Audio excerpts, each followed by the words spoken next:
we see people go to the world stage in contests. We see them compete at club level. We see people do their manuals. All of those things are designed to make us better speakers. Each one of those things help us along the journey. That journey has many milestones for each one of us. However, there are some things that make it easier and better. And I'm going to give you 8 things today. 8. Not the typical 3 that you hear. I'm going to talk about 8 things that will help you make your speeches better and help you to get your message across. The first one is the title. Titles are often something that are thought of as an afterthought. People think, oh, I'll call this that. Your title is a chance for you to make people think about what you're going to talk about, to get them enthused, to get them ready. For example, you could have a talk on firefighting, and rather than calling it how to be a good firefighter, you might call it flames and water.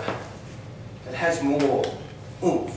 It draws them in. People aren't quite sure where the story's going to go. They have to watch you, they have to think about it, they have to be engaged. So your title can be the very first thing, the first part of your speech. And it in fact is.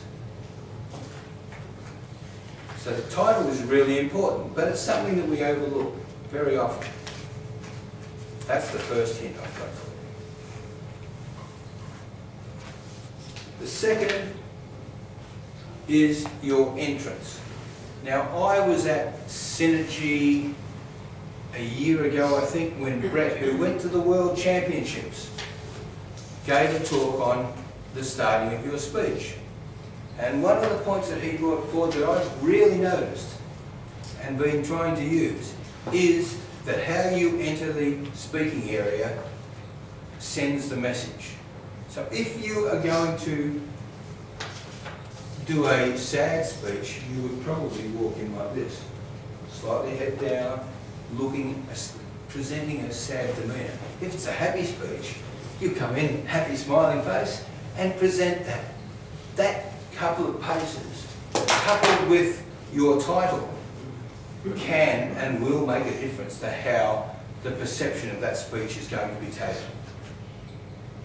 2 good ideas so far. I hope they're good. They were good for a person who went to the World Championship. The third point is opening. The opening of your speech has to be catchy, bitey, short, sharp and shiny.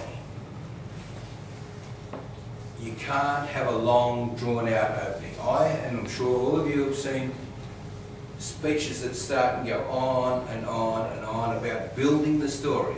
You need to get into it very, very quickly. Yes, you need to set a framework, but you've already got part of that because you've already got your title. That starts to set the framework. And you need, in the first 2 or 3 lines, you need to set the tone of where you're going and what it's about. You don't have to say specifically, I'm going to talk about this. You can say, what happens? When? Add some drama. Get the people in. Give them an essence of where you're going. The essence of where you're going, because you want to draw them in and keep them involved. You don't want to tell them exactly, because otherwise they'll go to sleep, because they know what it's all about. You want to give them the essence. That's what I call it, the opening essence. And then the close.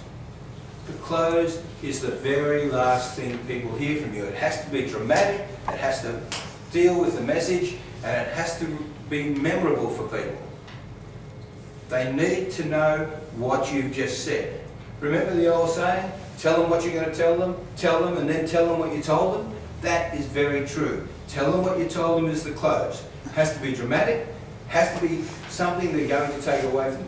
If you're competing, if it's a competition, even more important, because the judges are just about to go and work out the points.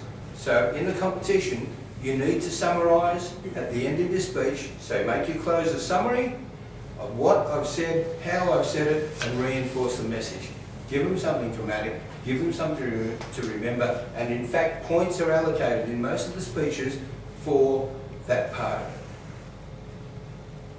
You want to impress the judges. If it's good and dramatic and lots of people clap and think it's really good, the judges are going to be impressed. You can't impress them directly, but everybody around you can. So make it impressive. And message. I've mentioned in passing, talk about the message, tell the message at the start, at the end. The message is the #1 key to a good speech. Now, I've spoken with Craig, and I can't remember his last name, who came 3rd in the World Championship. I've spoken with a person who's won the World Championship personally and discussed this, and they prepare their speeches well in advance, but the one thing that they say in every case is you've got to have a message, it has to be clear, it has to be concise, and it has to follow through right from the very start.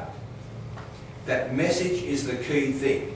Oftentimes we find in humorous speeches, people tie together all sorts of things, but they don't have a message associated with it. That is not a good thing. Every speech, regardless of what it is, needs to have a message, and it needs to be a clear message, and it needs to be a good message. It's solid. You will consolidate that message with your closing, your opening, your title, but you need to have a message. So when you're preparing your speech, look and say, what do I want the audience to know? What is the message that I want to send? And then you need, once you've got your opening, your closing, your message, your title, your entrance, once you've got them, then you put in the enhancers. The enhancers are things like triples. They're things like humour. They're things that engage the audience, that add power to the speech.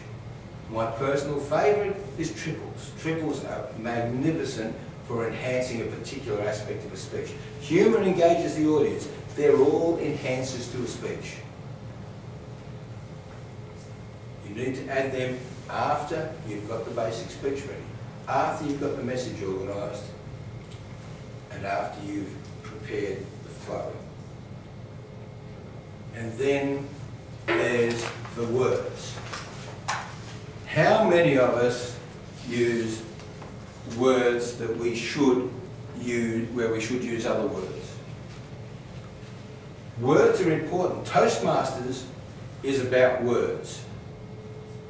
Words like bigger. Bigger. Is that a good one? How about larger? Is larger a better word or bigger? You have to work out in the context of your speech which are the better words. But be careful. If you're doing a speech, don't put in words that you've never used before or hard to pronounce words. Why? Because you might fumble over them at the time, and you put so much effort into fumbling over them, you'll forget parts of your speech. Been there, done that. Okay? It might be a really good word, but you better be used to using it. Use big words if you wish, but at your peril. Big words, for example, confuse people because they're trying to think of what the words mean. I'll give you an example.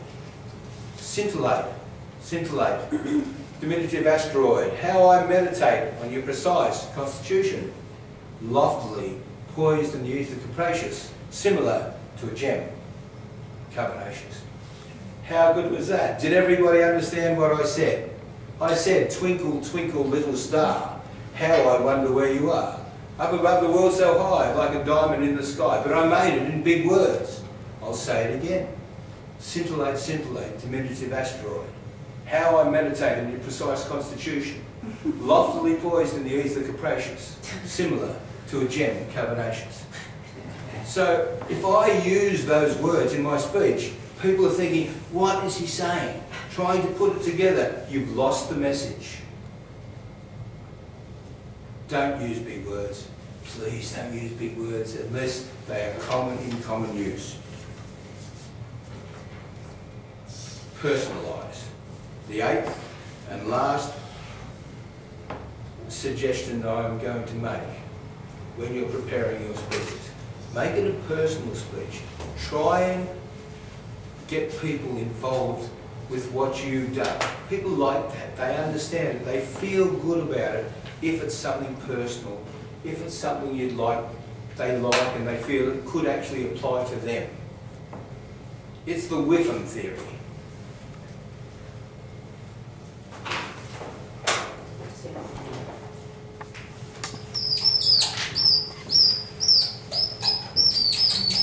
The squeaky wheel. Hear the squeaky wheel there? Wins most of them. Whiffen. What's in it for me? Okay? The audience needs to think your personal story could apply to them somehow. So you will use words such as many people will. Now, when the world champion was at Melbourne at the conference last year, I picked this particular thing up and I've incorporated it into all of my recent speeches. Things like, when a speaker says, many people will do this, the audience evaluates that against what they would do. And it really helps to engage the audience. Those words, many people, are actually two words that will draw an audience in if used in the proper way. So there are keywords. There are things you can do to help yourself. It starts with the title. It goes through the flow. It goes into engaging your audience. These are things that I've learned in my journey towards this year's competitions. I've spoken to two world champions, or two people who competed on the world, three people who competed on the world stage, and watched and listened and evaluated. I also did 66 competition judgings in 1 year to understand the system that judges work to. If you enhance your speeches and use the methods that I have given you in the last few minutes, 12 minutes, you will find your speeches will be greatly enhanced.